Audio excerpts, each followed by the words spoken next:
हिंदी की बहुत ही पुरानी कहावत है, कहते हैं कि अगर एक पंथ दो काज हो जाए तो इससे अच्छा कुछ हो ही नहीं सकता। इलेक्ट्रिक व्हीकल्स भी आजकल यही कर रहे हैं। देखिए, कहने को तो ये पर्यावरण भी बचा रहे हैं हमारा, और दूसरी चीज हमारी जेब पर भी कम भारी पड़ते हैं। ये भले ही इनिशियल कॉस्ट इनकी थोड़ी ज्यादा हो, लेकिन जो इनकी रनिंग कॉस्ट है वो बहुत ही ईजी होती है बेयर करना हमारी जेब के लिए। तो आज फिर से हम आए हैं एक ऐसी ही इलेक्ट्रिक स्कूटी लेके जिसका नाम है ओला S1 Pro Gen 2, और ये सेम उसी ओनर की स्कूटी है जिसका हमने Gen 1 का रिव्यू किया था। हिमांशु से बात होगी अगली वीडियो में, लेकिन अभी हम जानने की कोशिश करते हैं कि इस Gen 2 में Gen 1 से क्या बदलाव हुए हैं।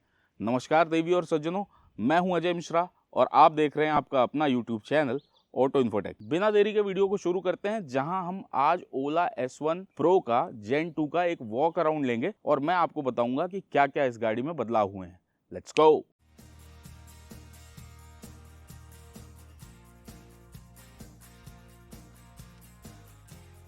तो ये है सामने आपके ओला S1 Pro Gen 2, और इसमें जो चेंजेस हुए हैं उसकी बात करेंगे। पहले मैं आपको दिखा देता हूं कि ये गाड़ी अब दिखती कैसे है, ये स्कूटी अब दिखती कैसे है।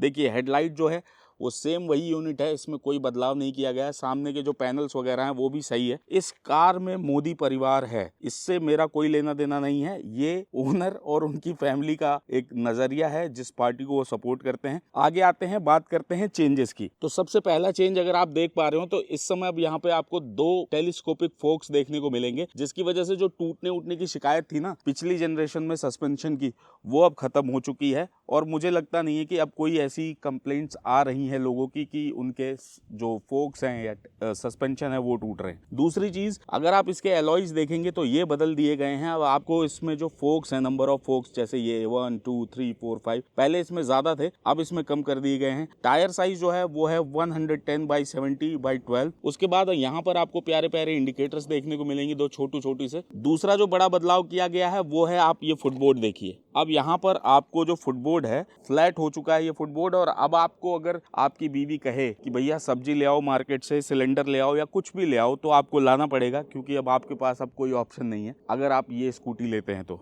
ये जो इनसाइड एरिया है पहले बॉडी कलर्ड होता था, लेकिन अब इसे पूरा ब्लैक्ड आउट कर दिया गया है। स्पीकर्स का आउटपुट जो है थोड़ा सा कम कर दिया गया है। थोड़ी जगह पे कॉस्ट सेविंग की गई है। अगर पीछे मूव करूं तो आप ये शैसी देखेंगे तो ये पूरी तरह से चेंज की जा चुकी है। अब आपको ये शैसी जो है पूरी नई है, और ये जो है काफी लाइट भी है। और नंबर ऑफ कंपोनेंट्स जो यूज किए जाते थे इस शैसी में वो भी कम हो चुके हैं, जिसकी वजह से ये गाड़ी काफी लाइट हो गई है।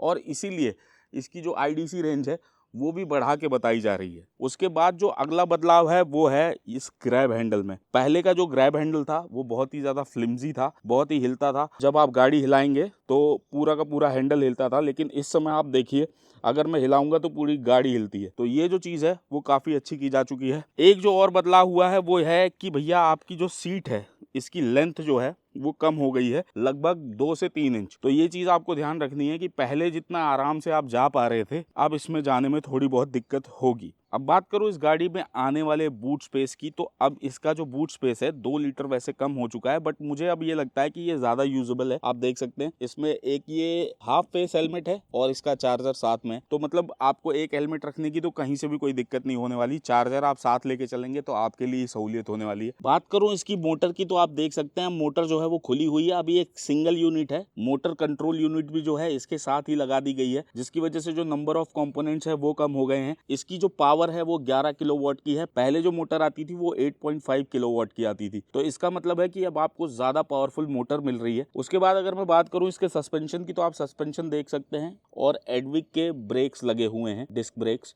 अगर मैं बात करूं इसके टायर साइज की, तो ये भी 110/70/12 के ही टायर्स हैं पीछे भी। जो एक चीज मुझे खराब लगी है इस नए एडिशन में वो ये है कि पहले जो ये एरिया था ये पूरी तरह से कवर्ड था, मोटर भी कवर्ड थी, जिसकी वजह से धूल और डस्ट और इम्प्योरिटीज जो हैं जल्दी अंदर एक्यूमुलेट नहीं होती थी।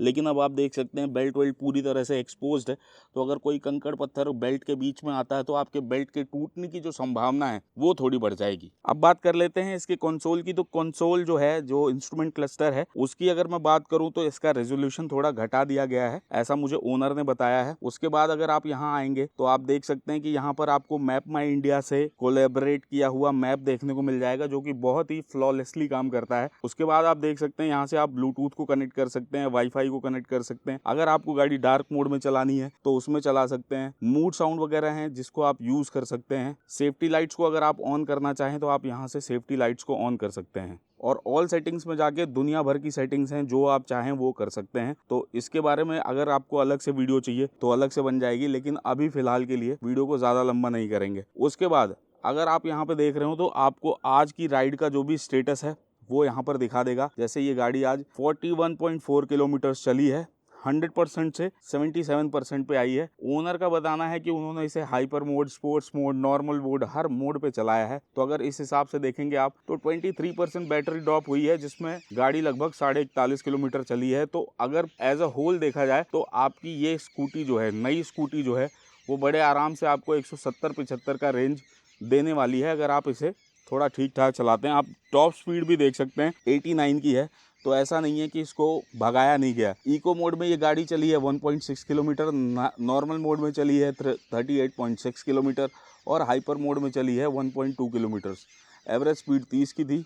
उसके बाद व्हीकल स्टेटस की बात करूं तो आप देख सकते हैं यहाँ पर ये सब कुछ दिखा रहा है कि बैटरी टेम्परेचर कितना है। ये जान रहना बहुत ज़रूरी है, क्योंकि बैटरी टेम्परेचर जो है वो आपको बताता है कि आपकी गाड़ी कितनी सेफ़ है। तो यहाँ पे अभी आप देख सकते हैं बैटरी का टेम्परेचर जो है वो 36 डिग्री है, मोटर का टेम्परेचर जो है वो 43 डिग्री सेल्सियस है, और दोनों के दोनों ही जो हैं सेफ लिखे हुए हैं, तो कहीं से कोई दिक्कत नहीं होने वाली है। और बैटरी जो रिमेनिंग बची हुई है उसमें आपकी गाड़ी कितनी चलेगी आप देख सकते हैं। अगर नॉर्मल मोड की बात करूँ तो लगभग 112 किलोमीटर, स्पोर्ट्स मोड में 99, हाइपर मोड में 80 और इको मोड में सबसे ज़्यादा रेंज देती है तो वहाँ पे 139 किलोमीटर्स। बात कर लेते हैं इन स्विचेस की। तो स्विचेस से आप ऑलरेडी अवेयर होंगे। यहाँ पे आप अगर इसको एक बार दबाएंगे तो आप देख सकते हैं आपकी लो बीम ऑन हो गई है, 2 बार दबाएंगे तो हाई बीम ऑन हो गई है, और तीसरी बार दबाएंगे तो ये बंद हो जाती है। इसको लॉन्ग प्रेस करके रखेंगे अगर, तो आप देखिए आपके DRL भी जलने लगते हैं। उसके बाद ये जो दूसरा बटन है इसको अगर आप दबाते हैं तो आप देखिए ये रिवर्स हो गया है, और इसमें आपको कुछ नहीं करना है। आपके इस एक्सेलेरेटर को पीछे की तरफ जैसे ही करेंगे आपकी गाड़ी जो है 2-3 की स्पीड पे रिवर्स जाने लगेगी। तो अगर आप ज़्यादा ताकतवर भी नहीं है और आपको स्कूटी आगे पीछे करने में दिक्कत हो रही है तो वो चीज़ भी बड़े आराम से आप इसमें कर सकते हैं। आपको अलग से दिमाग लगाने की ज़रूरत कहीं से भी नहीं है। उसके बाद यही बटन जो है आपको देखिए, अगर इसमें घड़ी सा दिख रहा है तो ये बेसिकली कहा जाए ये घड़ी नहीं है, बेसिकली क्रूज़ कंट्रोल है। मतलब आपको अगर अपनी गाड़ी को क्रूज़ कंट्रोल पे चलाना है, आप बहुत देर से चला रहे हैं और आपके पंजे जो हैं वो पकड़े पकड़े आपका हाथ थक गया है, तो एक स्पीड पे सेट कर दीजिए और आपकी गाड़ी चलती रहेगी। उसके बाद ये आपके लेफ्ट राइट के टर्न इंडिकेटर्स हैं, आप देख सकते हैं यहाँ पे टर्न इंडिकेटर।